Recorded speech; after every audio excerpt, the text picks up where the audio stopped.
بیوی کو الگ رکھنا چاہیے؟ دیکھو شرعی مسئلہ تو یہ ہے کہ عورت کو ایسا مکان یا ایسا کمرہ جہاں اس کا بالکل کسی اور کا دخل زبردستی کا نہ ہو، وہ مرد کے ذمے ہے کہ بیوی کو وہ لے کر دے. سمجھ رہے ہو؟ اگر اس میں استطاعت ہے. لیکن اگر استطاعت نہیں ہے تو پھر ایک مجبوری کی بات ہے. لیکن جوائنٹ فیملی کی جو برکات ہیں وہ الگ رہنے میں حاصل نہیں. پھر بھی عورت کا حق بہرحال ہے کہ وہ الگ گھر کا مطالبہ بولو بھائی کر سکتی ہے. اور اگر گھر میں پھڈے بازیاں ہو رہی ہیں تو الگ رکھنا ہی بہتر ہے. لیکن اگر بڑا گھر ہے اور اس میں کوئی ایک پورشن ہے یا بالکل ایک سیپریٹ روم دے دیا آپ نے، بیوی کا کچن بھی الگ ہے، کمرہ بھی الگ ہے، wash room attach bath room الگ ہے، جہاں وہ تالا لگا کے بیٹھ سکتی ہے، کوئی زبردستی مداخلت نہیں کرے گا، تو اتنا بھی دے دیا تو یہ حق ادا ہو جائے گا. اگر میں مالدار ہوں تو میں اپنی بیوی کو الگ گھر لے کر دوں. اگر میرے پاس اتنی گنجائش نہیں اس کو کرائے پر لے کر دوں. اگر میرے پاس اتنی گنجائش نہیں تو پھر گھر میں اس کے لیے ایک کمرہ، ایک کچن، ایک ٹوائلٹ، یعنی ایک پورا پورشن اس کے لیے الگ ہونا چاہیے. وہ بیڈ روم اسی کا ہو، اس میں کوئی اور نہ ہے. وہ کچن اسی کا، اس میں اور کوئی نہ ہے. اس کا واش روم اسی کا، اس میں اور کوئی نہ ہے. اگر اتنی بھی ہمت نہیں ہے تو پھر تسبیح پڑھو تے روزے رکھو، شادی نہ کرو. کسی دی بیٹی نو برباد نہ کرو، کسی دی بیٹی نو برباد نہ کرو بھائی وہ پائی دھکے کھاوے. اگر تم اتنا نہیں کر سکتے ہو تو پھر مسیح چاہ جاؤ، اعتکاف وچ بیٹھ جاؤ. فیملی کا جو اسلامی تصور ہے، اگر ویسی جوائنٹ فیملی ہے تو جائز ہے.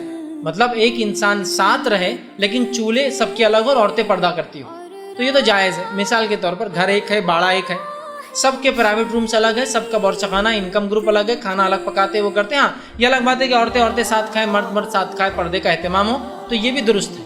ٹھیک ہے، مطلب قبیلہ باڑے میں رہنا. لیکن اگر جوائنٹ فیملی سے مراد یہ ہے کہ ایک گھر میں رہ کر، ایک بورچخانے میں رہ کر، ایک دستر پر کھا کر، ایک ساتھ رہ کر، بنا پردے کے، کہ بہنیں آپس میں، مطلب بہن بھائی آپس میں چچرے منہ میرے پردہ نہیں کر رہے ہیں، یا جو بھابیاں دیور سے اور جیٹھ سے پردہ نہیں کر رہی ہیں، تو پھر میں کہوں گا یہ جوائنٹ فیملی کا تصور، یہ اسلامک جوائنٹ فیملی نہیں ہے. اسلامی جوائنٹ فیملی کیا ہو سکتی ہے؟ ایک گھر میں باپ کے 4 بیٹے ہیں، چاروں باپ کے ساتھ رہتے ہیں، ایک گھر میں رہتے ہیں، سب کا روم الگ ہے، کھانا بنانے کا سسٹم الگ ہے، اور سب عورتیں پردہ کرتی ہیں، تو ویل ٹھیک ہے، پھر یہ تو جائز ہے. لیکن اگر یہ ہے کہ بھائی ساتھ رہتے، چاروں بھائی ساتھ آتے، چاروں کی بیویاں ساتھ آ رہی ہے، ایک محفل، ایک دستر پہ کھانا کھایا جا رہا ہے، مذاق مستی چل رہی ہے، یہ جیٹ جوک کر رہا ہے اپنی بھابھی سے کہ بھائی کیا چل رہا تمہارا، یہ فلاں بے پردگی ہے، تو یہ تو کسی بھی لحاظ سے اجازت نہیں دی جائیں گے. اور اللہ رحم کریں، بہت دینداری کے باوجود بھی یہ سسٹم ہم قائم نہیں کر پا رہے اپنے گھروں میں. یہ بے پردگی اور یہ بے دینی کا ماحول رہ رہا. نہیں ابا جیتے جی مر جائیں گے اگر بورچخانہ الگ کرے تو ہم ایکسپلین نہیں کرتے ہیں، نہیں بڑے ہیں نا. تو یہ تو وہی مسئلہ ہے کہ کافر اور مشرکین بھی اپنے بڑوں کو نہیں سمجھا پائے، پھر کیا کریں گے؟ پھر آپ بولتے ہیں ارے غیر مسلم ہو تو کیا ہوا، اپنے والدین کو سمجھانا چاہیے نا، جنت کا معاملہ ہے. ہم مسلمان ہو کے جب یہ کام نہیں کر پا رہے تو غیر مسلم کو کیا دعوت دیں گے؟ تو یہ بہت سنگینی سے معاملے کو لینے. اس کے لیے الگ کمرہ نہیں بنایا، بس اوقات باتھ روم ایک ہے، بس اوقات کچن ایک ہے، تو ہر عورت کا حق ہے کہ اس کا باتھ روم کچن الگ ہو، کمرہ اس کا الگ ہو. اگرچہ گھر ایک ہو لیکن اس کو ایک جگہ تو ایسی ملے جہاں وہ اپنے آپ کو سیکیور محسوس کرے اور ریلیکس محسوس کرے. تو کچن باتھ اور اس کا کمرہ الگ ہونا چاہیے. پھر بڑے والدین کے گھر میں ہو، کہیں بھی ہو، ان کی خدمت کریں، ان کی خدمت میں اجر ہے. خاوند کی ذمہ داری آپ نبھائیں اور وہ آپ کے ہر قسم کے مسائل کو پورا کریں. مل جل کر ایک دوسرے کے تعاون کے ساتھ زندگی گزاری جائے.